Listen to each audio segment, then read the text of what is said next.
Hi guys, this is Stephanie from WTI, and today I want to show you my cutting board. This is the 24 by 16 inch bamboo cutting board.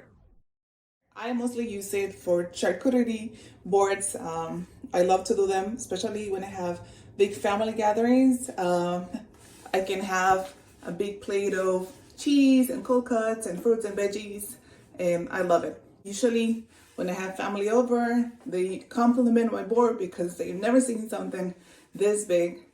It's big and it's also heavy. It's 4.5 pounds and it's 1.25 inches thick.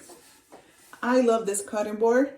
I use it a lot when I have big gatherings, and when you can also put it over your sink to cut. And I love that it has the juice groups because it will trap anything that you're cutting, especially if you're cutting meats.